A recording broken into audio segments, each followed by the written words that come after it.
শুনেছি এখানে ছিনতাই হয়, সেই সূত্র ধরেই এখানে আজকে আসা। এখানে আসলেই হয় কিনা এবং আপনিও কখনো দেখেছেন কিনা? যাত্রাবাড়ি থেকে ডেমরা রাস্তা পর্যন্ত এদিকে প্রত্যেক দৈনিক রাত্রে দেখা যায়। আপনার রিস্কা নিয়ে গেলে এবং এই সাধারণ মানুষ হাঁটতে গেলে তাদের কাছ থেকে মোবাইল নিয়ে যায়। এই রাস্তায় অনেক সময় এরকম ঝামেলা করে, অনেক সময় ঝামেলা করে রাত্রে 10টা 11টা 12টার দিকে যখন যায়। অনেক সময় অটো একা যেতে গেলে বাইক থামাইয়া বাইকওয়ালারা বা পশ্চিমবঙ্গ পোলাপান কিছু রাস্তায় পাশে দাঁড়িয়ে থাকে, ওরা এই ধরনের অঘটনগুলি ঘটায়। মানুষ যেমন রাত্রে কাজ করিয়া খাবার খাইতে একটু ওপার যায়, যেদিকে আশেপাশে তো হোটেল নাই, ওপার দিয়ে খাইতে যায়, রাত্রে আসার কালে পাঠাম সেট পায় বা পকেটে যে টাকা পায় এগুলো সব নিয়ে যায়। এই আপনার কাছের কেউ কি? হ্যাঁ, আমার কাছে আমাদের কোম্পানির কর্মচারীরা মনে করেন যা গেছে, রাত্রে আইতে লইছে, আসার সময় ওর মোবাইল রেখে দিচ্ছে, মারধর করে ওর মোবাইল রেখে দিচ্ছে, পকেটে টাকা পয়সা আছে তাও রেখে দিচ্ছে। হ্যাঁ, মহিলা যাত্রী পাইলে তাদেরকে চিনে জিনিসপত্র নিয়ে যায়, এইরকম করে আর কি। তারপর মানুষের কানের জিনিস নিয়ে যায়, আর কোনো মেয়ে লোক যাইলে তাদেরকে ধরিয়া ইজ্জত নষ্ট করে। আমিও একদিন দেখছি যে এখানে পুলিশও আটকেছে, 2জন পোলাপান। হ্যাঁ, কেন আটকেছে ওটা হচ্ছে আমি সেও জানি না। দেখলাম যে অনেক গেঞ্জাম হইতেছে ওই কোনারের ভিতরে, বুঝলেন। টিচিং এর যে শিকার করা হয় এবং এমন কোন ঘটনা ঘটেছে যে ধর্ষণ করা হয়? এরকমের হয়েছে, মেয়েরা দৌড়দৌড়ি করে চিলে করে সরে গেছে গা। এখানে কি পুলিশ সবসময় টহল দেয় কিনা? পুলিশ তো ওই জায়গাটা প্রায় সময় থাকে, যে পাইটি রাস্তার মুখটার ভিতরে ওখানে প্রায় সময় পুলিশের গাড়ি থাকে, পুলিশ সময় থাকে, কিন্তু ওরা যখন নিরিবিলি ফাঁকা পাইলে ওরা অঘটনগুলি। আমরা যা শুনেছি মানুষের কাছ থেকে যে এইখানে যে ঝোপঝাড় গুলো আছে, সেই ঝোপঝাড়ের মধ্যে কিশোর গ্যাংয়ের সদস্যরা লুকিয়ে থাকে এবং যখনই রাস্তা দিয়ে অটো বা খুদে যানবাহন গুলো চলাচল করে তখন তারা ঝোপ থেকে বের হয়ে তারা এক ধরনের আক্রমণ করে। অনেক লোকই এখন আমরা ভয়তে ওদিকে যাই না। আর এই রাস্তাটার কোনো বাতি থাকে না, বাতি লাগায় ঠিক করে আবার বাতিগুলা কাটতে যায়। এই দেখেন এখন এই যে বাতিগুলা নাই, পুরো রাস্তায় কোনো বাতি নাই, এই এলাকা অন্ধকার থাকে এবং এই সিন্দেগের এগুলা বাতিগুলা কাটতে ফেলায়। এই বাতিগুলো ওরা কাটে কখন? এটা তো রাত্রে কাটতে ফেলায়, রাত্রে কাটে সিন্দেগেরি করার জন্য, চুরি করার জন্য, খারাপ কাজ করার জন্য, এই জন্য ওরা কাটতে ফেলায়। ভাই, আপনাদের সাথে একটু কথা বলতে চাচ্ছিলাম। সেটা হচ্ছে এখানে রাতে ছিনতাই হয়, আপনারা কি জানেন বিষয়টা? জানি তো। এবং এখানে ছিনতাইয়ের ঘটনা এই যে রাসেল ব্রিজ এখান থেকে সূত্রপাত, এবং যারা ঝোপঝাড়ে লুকিয়ে থাকে ওরাই নাকি রাস্তা দিয়ে যারা বাইক যানবাহন, যে ক্ষুদ্র যানবাহন গুলো যায়, বাইক অটোরিকশা, এদেরকে তারা রাস্তায় আটকিয়ে এবং তাদের সর্বস্ব কেড়ে নেয়, বা ফোন, তাদের কাছে ক্যাশ টাকা যেটা থাকে তারা নিয়ে নেয়। এটা ঘটনাটা কতটুকু সত্যি এবং আপনি কি বলবেন এই বিষয়ে? এই বিষয়ে মুখ খুলে লাভ নাই, খালি মুখ খুলে কোনো লাভ আছে? তো দর্শক, আপনারা দেখতে পাচ্ছেন যে তিনি আসলে বলতে চাচ্ছে না, কারণ তার মধ্যে একটা ভয় ভীতি কাজ করছে, যদি তাদেরকে কোনো হুমকি আসে কিনা, জানের উপরে কোনো আক্রমণ হয় কিনা। তো সুপ্রিয় দর্শক, আমরা শুনছিলাম একজন ভুক্তভোগীর পরিচিতর কাছ থেকে, এবং তিনি এখানে যে ফ্যাক্টরি আছে রডের বা লোহার যে ফ্যাক্টরি, সেখানেই তিনি কর্মরত আছে।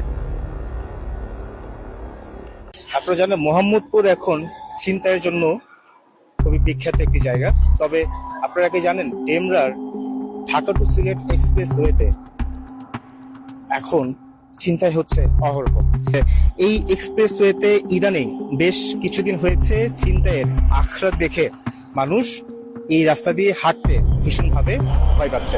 দেখানোর চেষ্টা করছি এই যে জায়গা, এখানে রাতের অন্ধকারে প্রায় ছিনতাই হয়ে থাকে এবং দেখা যায় যে দেশীয় অস্ত্র যেগুলো আছে, দা বা ছুরি বা বিভিন্ন ধরনের যে দেশীয় অস্ত্রগুলো থাকে, সেই অস্ত্রগুলো দিয়ে এই রাস্তা দিয়ে যে মানুষ এখন যে অটো চলাচল করছে এবং বাইক এবং রিক্সাগুলোকে তারা যারা ছিনতাইকারী তারা টার্গেট করে হাতিয়ে নেয় সবকিছু। এবং মানুষ এর কোনো প্রতিবাদ করতে পারছেন না, বিকজ একটাই কারণ যে এখানে যে ছিনতাইগুলো হয় তাদেরকে যদি তারা যদি মানুষদেরকে চিনে থাকে, তাহলে দিনের বেলাতে হোক অথবা রাতের বেলাতে তাদের কোনো না কোনো ক্ষয়ক্ষতির বিপদ কিন্তু আশঙ্কা কিন্তু রয়ে যায়।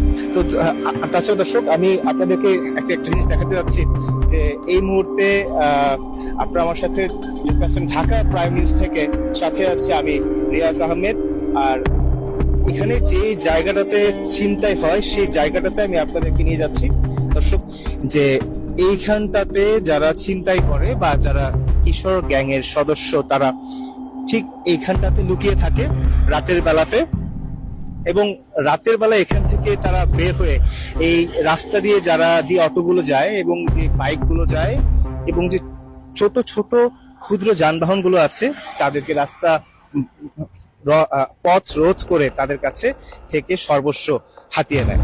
এই ঝোপঝাড়গুলোর মধ্যেও যারা কৃষক গ্যাংয়ের কিছু সদস্য এখানে রাতের বেলা লুকিয়ে থাকে।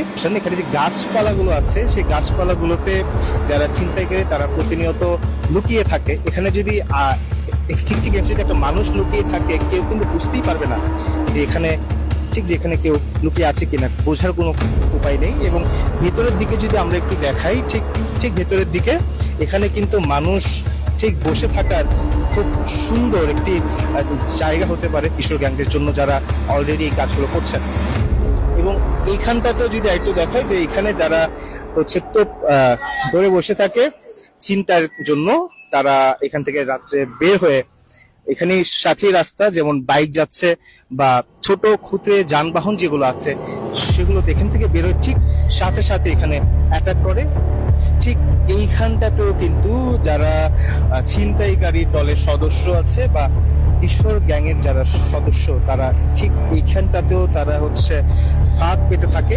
এবং আপনাদেরকে যদি আরো দেখানোর চেষ্টা করি, ঠিক এইখানটাতে একটা মানুষ দাঁড়িয়ে থাকার জন্য যথেষ্ট জায়গা এখানে আছে। এবং ঠিক সামনে যে বাস যে ঝোপঝাড় গুলো আছে সেই ঝোপঝাড়ও অনায়াসে বেশ কিছু মানুষ দাঁড়িয়ে থাকতে পারে ইজিলি।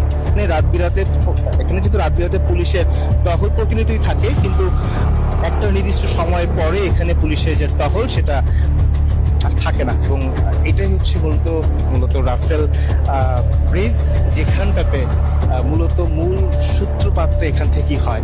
এবং আমরা যদি আপনাদেরকে একটু দেখাই সাথে করে নিয়ে, যে এইখানটাতে মানুষ আসে না বললেই চলে। এখন ঠিক রাত 1:26। তবে এখানটাতে আমরা দেখতে পাচ্ছি দর্শক, আপনারা দেখতে পাচ্ছি এখানে এটা মূলত হচ্ছে রাসেল ব্রিজ।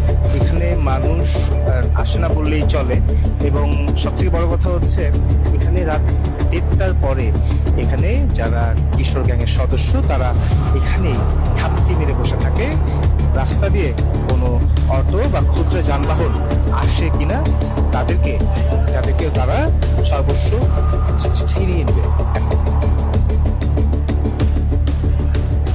ভাই, আপনাদের সাথে একটু কথা বলতে চাচ্ছিলাম।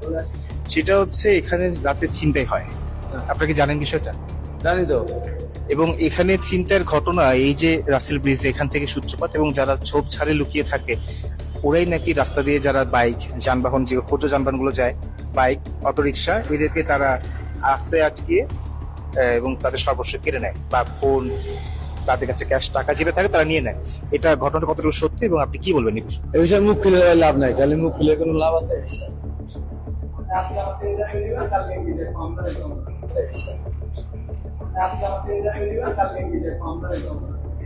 তো দর্শক, আপনারা দেখতে পাচ্ছিলেন যে তিনি আসলে বলতে চাচ্ছে না, কারণ তার মধ্যে একটা ভয় ভীতি কাজ করছে। যদি এখানে একটু দেখাতে চাই দর্শক, যে এখানে ঝোপঝাড়, এখান দিয়ে যদি আপনারা দেখেন যেখানে ঝোপঝাড় দিয়ে এখানে লুকিয়ে থাকার মতো বহু জায়গা এখানে আছে। এবং দর্শক, এখানে বিদ্যুতের খুঁটি দেখতে পাচ্ছেন, এখানে বিদ্যুতের খুঁটির নিচেও কিন্তু কিশোর গ্যাংয়ের সদস্যরা লুকিয়ে থাকে। আর তো দর্শক, আমি একটা কথা আপনাদের বলবো যে এই লাইভটা শেয়ার করুন, মানুষকে জানিয়ে দিন, এবং মানুষরা যেন নিজে থেকে উদ্যোগ নেয়। সরকারের একার পক্ষে কিছুই করা সম্ভব হবে না যতক্ষণ না আমরা মানুষরা, আপনারা নিজ উদ্যোগে এগিয়ে আসবেন। রাত 1টার পর থেকে ফজরের আজানের আগ পর্যন্ত এখানে চলে ছিনতাইয়ের দৌরাত্ম্য। আর আরেকটা কথা দর্শক, যে আমরা যদি বলতে চাই যে এখানে কি কি ঘটনা ঘটে, তাহলে আপনাদের অবগতির জন্য জানিয়ে রাখি যে এখানে প্রতিনিয়ত মেয়ে নিয়ে আসা মাদক এবং এই এই ঝোপঝাড়গুলোতে লুকিয়ে থাকে ছিনতাইকারী এবং তারা মাদক বহন করে। কিছু কিছু ক্ষেত্রে তারা মেয়েও সাথে করে নিয়ে আসেন তোপ হিসেবে ব্যবহার করার জন্য। আর আরেকটা কথা হচ্ছে যে এখানে দেখতেই পাবেন, আমি যদি আমার এখানটাতেই দেখাই, এখানটাতে একটা মানুষ, এখানে আসলে দর্শক নেই কোনো পানি, এটা এটা পুরোটাই হচ্ছে ভরাট হয়ে যাওয়া সমতল ভূমি। এখানে একজন মানুষ লুকিয়ে থাকার মতো যথেষ্ট জায়গা এখানে রয়েছে। আর এখানে আমার ঠিক বাম দিকে যদি আমি আপনাদেরকে দেখাই, আমার ঠিক বাম দিকে রাস্তার ওপারে বিভিন্ন গাছপালা বা আগাছা দিয়ে ঝোপঝাড়ের যে সৃষ্টি হয়েছে, সেখানে অসংখ্য কিশোর গ্যাংয়ের সদস্যরা লুকিয়ে থাকে এবং দিন শেষে রাতের বেলায় তারা এই রাস্তা দিয়ে যে বাইক আরোহী যান এবং অটো রিক্সা যায় বা খুদে যানবাহন যেগুলো থাকে, সেগুলোর রাস্তা আটকিয়ে পথ রোধ করে তাদের কাছ থেকে সর্বস্ব কেড়ে নেওয়ার যে বিষয়টি ঘটে, তারা ঘটিয়ে থাকে। তো আমরা এখানে এসেছিলাম, দেখলাম সরজমিনে, আমরা দেখলাম এবং আপনাদেরকেও আমাদের সাথে দেখালাম যে এখানে আসলে কি ঘটে থাকে। তো আজকের মতো এখানে শেষ করছি। Riaz Ahmed, Dhaka Prime news.